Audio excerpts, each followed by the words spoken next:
오늘의 말씀은 말라기서 4장의 말씀인데요. 이 말라기서 4장은 혹시 septuagint라고 들어보셨습니까? 히브리 사람들이 히브리 언어로 되어 있는데 신약 시대에 와서는 히브리 사람들도 그리스어를 썼습니다. 헬라어를 썼어요. 그래서 이 septuagint라는 성경은 히브리어로 된 성경을 헬라어로 번역한 겁니다. 그러니까 신약 시대의 사람들은 헬라어를 썼으니까 히브리어를 안 썼습니다. 헬라어를 썼으니까 septuagint로 썼는데 이 septuagint에는 말라기 4장이 없습니다. 4장 내용이 없는 게 아니라 4장이 없고 그냥 3장 뒤에 쭉 붙어 있습니다. 이유가 있습니다. 왜 그렇게 되어져 있냐면 오늘의 4장의 말씀은 1, 2, 3장의 내용을 쭉 망라하고 4장에서 결론을 맺는 부분입니다. 그러니까 4장을 이해하려면 역으로 1, 2, 3장을 모두 이해하고 있어야 됩니다. 그래서 제가 지금부터 1, 2, 3장을 정리해 드리려고 합니다. 1, 2, 3장을 정리하면 1, 2, 3장을 정리하면 4장이 쉽게 그냥 쭉 무슨 내용인지 왜 하나님이 이렇게 말씀하셨는지 이해가 됩니다. 그래서 4장의 1장부터 3장까지의 내용을 정리해 보면 이렇습니다. 하나님께서 6가지의 논쟁을 펼칩니다. 6가지의 논쟁을 펼쳐서 이스라엘 민족에게 이렇게 말씀하십니다. 내가 너희를 사랑하였노라 이렇게 얘기합니다. 그랬더니 이스라엘 민족이 이렇게 얘기합니다. 주님이 언제 우리를 사랑하셨어요? 이렇게 얘기하는 거예요. 그 다음에 두 번째, 하나님께서 너희가 나를 멸시하였도다 그랬더니 우리가 언제요? 이렇게 얘기하는 거예요. 그랬더니 하나님이 또 쫙 설명하시는 거예요. 그리고 세 번째는요, 너희가 거짓과 가증된 모습으로 세상을 살았다라고 이야기하니까 우리가 언제요? 또 이렇게 얘기하는 겁니다. 말은 돌려야 됩니다. 어찌 됩니까? 뭐 이렇게 얘기하는데 결국은 우리가 언제요? 이렇게 얘기하는 거예요. 네 번째요. 하나님이 너희 때문에 내가 괴로워 그랬더니 왜? 우리 때문에요? 왜요? 그렇게 얘기하는 겁니다. 다섯 번째요. 언약을 깨었구나. 너희가 나와의 맺은 언약을 파기하였다 그랬더니 이스라엘 민족이 무슨 말씀이세요? 또 이러는 거예요. 언제요? 우리가요? 그래요. 여섯 번째, 너희가 마지막으로 나를 대적하였다 그랬더니 우린 그런 적이 없어요. 우리가 언제요? 이렇게 얘기하는 거예요. 이 6가지의 논쟁입니다. 말라기는 1장부터 3장까지 이 6가지 논쟁을 하나님이 내가 너를 사랑하였노라. 우리 하나님이 언제 우리를요? 그래서 쫙 설명하시고 이 6가지를 쭉 합니다. 다시 이 앞에 슬라이드를 보시면요. 1장 1절 5절부터는 이런 겁니다. 하나님께서 내가 너희를 사랑하였다 그랬더니 이스라엘 민족이 이런 겁니다. 자, 시기가 어제 설명한 내용이긴 하지만 시기가 이런 겁니다. 스룹바벨을 통해서 성전을 재건하고 100년이 지났어요. 100년이 지나니까 회복될 줄 알았어. 성전이 회복되고 삶이 나아질 줄 알았어요. 그 사람들이 심지어 자신들이 주변 국가가 다 망하고 솔로몬의 영광과 통치를 얻을 수 있다고 생각했어요. 그런데 삶이 하나도 나아진 게 없어요. 그러니까 불평하는 거예요. 불평하는 거예요. 하나님 우리를 사랑하신다면서요. 우리 민족이 왜 이래요? 힘들어요. 이렇게 얘기하는 거예요. 그러니까 하나님께서 그렇게 얘기하시는 거예요. 내가 에서를 택하지 아니하고 야곱을 택해서 너희 백성을 도와주지 않았니?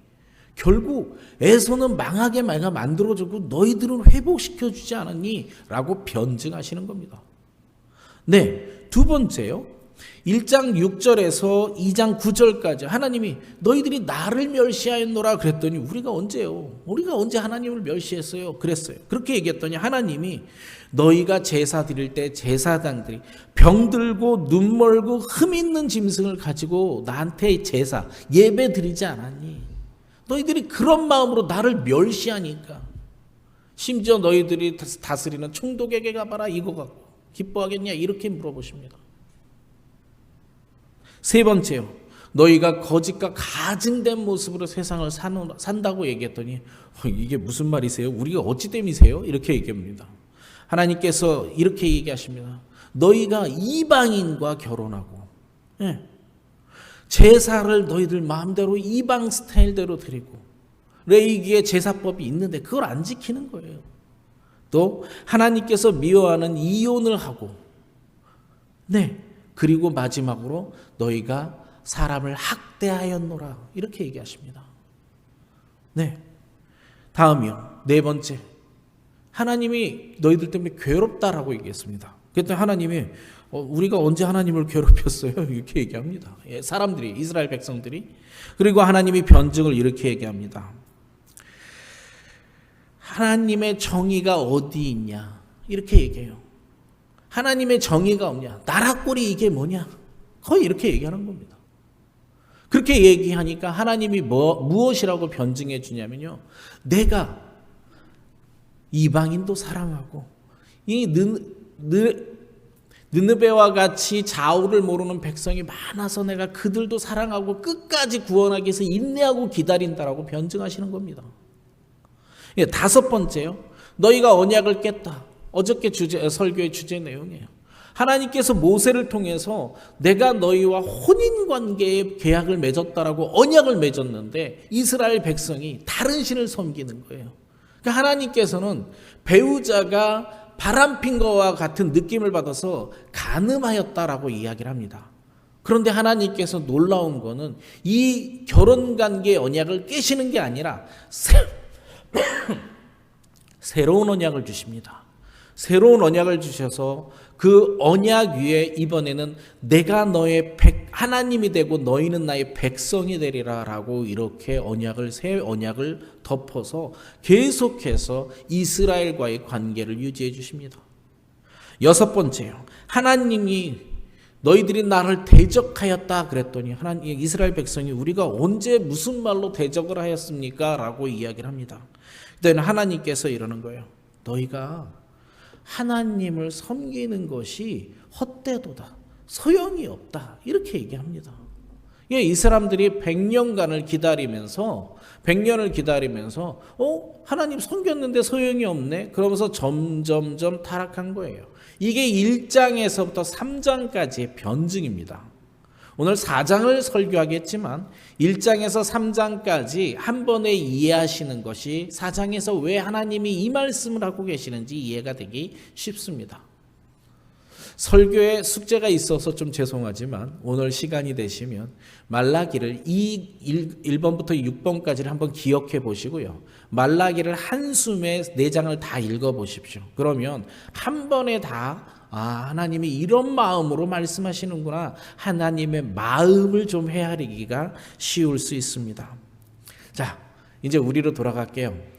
1번부터 6번까지 지금 보시는 슬라이드가 이스라엘 민족만 하나요? 제가 이 말씀 묵상하면서 우리도 다 합니다. 우리도 순서대로 다 해요. 하나님이 우리를 사랑하신다라고 하는데 우리가 정말 살면서 나는 하나님이 사랑하는 사람이야 라고 믿으면서 사시나요? 좀만 힘들면 하나님 나한테 왜 이래요? 이런 말 안 하시나요? 합니다. 저가 하니까 하는 말이에요. 하나님 나한테 왜 이래요? 하나님 나는 왜 이런 거예요? 하나님이 나를 사랑하신다라는 것, 그것을 굳게 믿길 소망합니다. 우리는 하나님을 멸시하지 않았나요? 우리가 어디 가서 절름발이고 병든 양을 갖다가 제사는 안 하죠. 그러나 정말 우리가 헌금을 할 때 정말 예배, 제물을 준비하는 마음으로 하는지요. 그리고 사실은 말라기에서 얘기하는 헌물, 제사, 제물은요 전체 예배를 뜻합니다. 구약시대의 제물을 바친다는 자체가 예배입니다. 그러니까 우리에게는 예배예요. 다시요, 우리는 정말 예배를 신령과 진정으로 드리나요? 이 시간 앉아서 예배 드리면서 하나님과 화합하려고 노력하시면서 예배를 드리시는지요? 딴 생각하잖아요. 많이 생각해요. 저도 하고. 하나님께서 그것을 내가 멸시당한 느낌을 받습니다. 맞잖아요, 사실. 우리 남의 귀한 높으신 분 집에 가가지고 높으신 분하고 아무 관계없이 한쪽 구덩이에 앉아서 핸드폰하고 놀고 있으면 그 주인장 무시하는 거 아닌가요? 맞잖아요. 하나님의 집에 오셔가지고 하나님과 만나는데 집중하셔야 멸시감을 하나님이 안 느끼신다라는 겁니다. 세 번째요, 거짓과 가증이요. 우리가 이방인들과 결혼하고 우리가 이방인들과 결혼하냐? 우리가 이방인이니까. 그런데 우리는요, 사실은 세상과 혼합돼서 삽니다. 세상의 것들을 섞어서 살아요. 특히나 교회에 성경적으로 문제가 생기면 성경적으로 해석하려고 하는 게 아니라 어떻게 하나요? 세상의 죄를 끌고 와요. 이래야 된다고. 이래야 된다고. 네 번째요. 하나님이 괴롭다고 하십니다. 나라 꼴이 뭐냐? 정의가 없다. 하나님은 어디 계시냐? 네, 하나님은 오래 참고 계십니다. 죄인들을 그냥 나비로 두고 계시는 이유는 기다리고 계시는 거예요. 하나님의 정의가 없다고 우리도 많이 외치죠. 특히 유튜브 같은 데 보면 잘못된 정치 뉴스를 보고 우리가 정의 없다고 나라 꼴이 뭐냐 이러고 많이 합니다. 흥분하지 마시고 하나님이 그때 괴롭다고 느끼신답니다. 하나님이 괴로워하신답니다. 언약을 깬 거요. 예, 우리가 언약을 깬 거 맞습니다. 이것만큼은 맞아요. 하나님께서 혼인관계의 언약으로 우리를 보살피겠다고 얘기하는데 우리는 계속 세상에 다른 것을 의지합니다. 힘들고 어려우면 남편과 아내와 상의해야 되잖아요. 다른 사람하고 상의합니다. 다른 시내 가서 점치고요. 나 점은 안 친다고 치더라도 의지하는 바가 완전히 달라요. 돈만 모으면 내 미래가 보장될 거라는 생각들을 우리가 많이 하고요. 우리가 이 언약 관계를 깨요. 그러니까 하나님께서 새 언약을 주셨어요. 내가 너희의 하나님이 되고 너희는 나의 백성이 되리라. 내가 다스리겠다라고 새로운 언약 속에 우리가 있는 겁니다. 하나님을 대적하는 거예요. 하나님을 믿어서 무슨 소용이 있냐? 글쎄요, 여기 계신 분들은 아닐 수 있다고 생각을 합니다만 세상 사람들은 너무나도 그렇게 얘기합니다. 하나님 믿으면 무슨 소용이 있냐고. 교회 왜 나가냐? 이런 말 들어봤어요. 교회 왜 나가냐? 헌금할 때 있으면 나한테 줘라. 그런 얘기 안 들어보셨어요? 예, 세상 사람들은 너무나 그렇게 하나님과 대적하면서 살아갑니다. 이 모든 것을 우리는 지금 행하면서 살아가고 있습니다. 이제 오늘 4장을 한번 보시겠습니다. 4장의 1절을 보시면요. 4장의 1절을 보면 이래요. 하나님께서 이 모든 6가지 말씀을 하시면서 1번 나를 믿지 않는 자들에게 이렇게 얘기합니다. 만군의 여호와가 이르노니 보라 용광로 불같은 날이 이르느니 교만한 자와 악을 행하는 자는 다 지푸라기 같을 것이라. 그 이르는 날에 그들을 살라 그 뿌리와 가지를 남기지 아니할 것이니라. 교만한 자들이요, 하나님을 믿지 않는 자들에게 하나님께서 심판의 날에 지푸라기처럼 싹 썰어서 1초도 못 견딥니다. 싹 썰어들여 다 불태워버리겠다라고 합니다.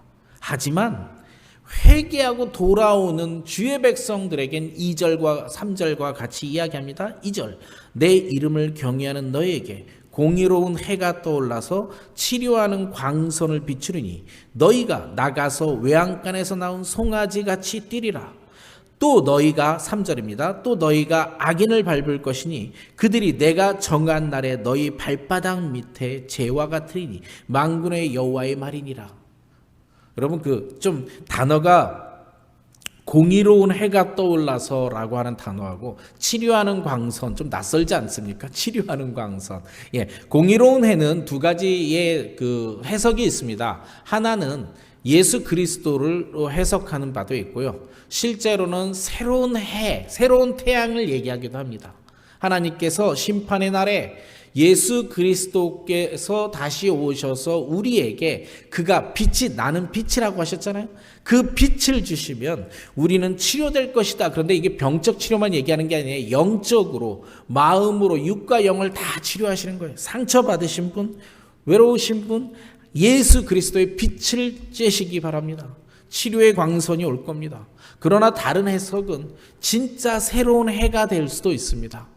새로운 해가 돼서 이제 깨끗한 세상을 만드셔서 새로이 세상을 펼쳐시겠다고 하는 하나님의 말씀이 시도합니다. 그러면 우리는 외양간에서 나온 송아지처럼 기뻐 뛰리라 이렇게 표현합니다. 그래서 4절을 말씀하십니다. 4절에 이렇게 그러니까 십계명 좀 지켜. 그러니까 십계명 좀 지켜. 내가 모세를 통해 율법을 줬잖아. 너희는 내가 호렙에서 온 이스라엘을 위하여 내 종 모세에게 명령한 법 곧 율례와 법도를 기억하라. 물론 십계명뿐만 아닙니다. 레위기의 제사법이나 모든 것들을 얘기하지만 하나님께서 제발 십계명 좀 지켜라 이렇게 말씀하고 계시는 겁니다. 왜? 십계명을 왜 지켜야 되나요? 5절에 나와 있습니다. 보라, 여호와의 크고 두려운 날이 이르기 전에 내가 선지자 엘리야를 너희에게 보내리니, 곧 심판의 날이 있을 것이다 라고 이야기하는 겁니다. 곧 심판의 날이 있을 거니까 이제 거꾸로 한번 생각해 봐요. 곧 심판의 날이 있을 테니까 제발 나의 율법 계명을 좀 지켜. 그렇지 않으면 악인은 망할 것이고 의인은 나를 믿는 따르는 자는 구원받을 것이고 새하늘에 들어갈 거야 라고 이야기하고 계시는 겁니다. 그러면서 마지막으로 한 번 더 강조해서 6절 돌아오라고 말씀하십니다. 6절입니다. 그가 아버지의 마음을 자녀에게로 돌이키게 하고 자녀의 마음을 그들의 아버지에게로 돌이키게 하리라. 돌이키지 아니하면 두렵건대 내가 와서 저주로 그 땅을 칠까 하노라 하시니라. 돌이키라고 말씀하십니다. 어제 말씀을 다 했지만 돌이키나는 다시 한번 말씀드리겠습니다. 헬라어, 그리스어, 죄라고 하는 것을 하멜티아라고 얘기합니다. 뜻은 이 하멜티아는 빗나간 관역이란 뜻입니다. 화살을 쐈는데 가운데 맞아야 되는데 가운데 맞지 않고 잘못 맞은 걸 죄라고 표현하는 겁니다. 잘못 맞은 걸 왜 죄냐? 자, 이겁니다. 우리의 인생에 살을 때 방향의 문제입니다. 하나님을 향해서 살아야 되는데 하나님을 향하지 아니하고 세상을 향해서 살아간다면 이게 방향이 잘못된 겁니다. 이게 죄라는 겁니다. 이게 하멜티아예요. 이 죄에서 돌리는 방법은 방향이 잘못됐으니까 세상을 향해서 살아가던 나 자신을 어떻게 해야 돼요? 하나님을 향해 돌이켜야 돼요. 이 돌이키는 것을 메타노이아, 회개라고 표현하는 겁니다. 메타노이아, 회개라는 헬라어 뜻은요, change one's mind, 자신의 생각을 바꾸라는 얘기예요. 삶에 뭔가를 바꾸어야 하는 게 진정한 회개입니다. 회개는요, 하나님 내가 잘못했어요도 회개가 될 수 있지만 진정한 회개는 그렇지 않습니다. 하나님 내가 잘못했네요. 이게 잘못다른 것 같아요. 하나님 내가 잘못 가고 있어요. 내 몸을 돌리고 내 생각을 돌려야 진정한 회개입니다. 회개는 하나님 이거 잘못됐어요 라는 게 아니라 잘못된 걸 원상태로 돌리는 행위가 필요한 게 회개입니다. 오늘 아침 말라기 전체를 한번 살펴봤습니다. 말라기 전체를 살펴보면서 우리가 무슨 악행을 저지르고 하나님을 괴롭게 하고 하나님을 멸시했는지 하나님께서 직접 설명하고 계신 겁니다. 이때 우리가 해야 될 일은 내 마음을 돌이켜 하나님을 향하는 삶을 살아야 됩니다. 오늘 아침 묵상할 것은요, 1번부터 6번까지 슬라이드를 좀 보여주시고요. 다시 하나님께서 오직 하시면 변명을 하고 계신 겁니다. 너희가 이렇게 나를 괴롭히고 있어. 저는 이 괴롭힌다라는 단어 뜻에 어제 많이 묵상했습니다. 그냥 나는 내 뜻대로 살고 있는 건데 하나님은 괴로우시다고 합니다. 하나님은 괴로우시답니다. 우리가 하나님을 괴롭지 않게 하는 사람들이 되었으면 좋겠습니다.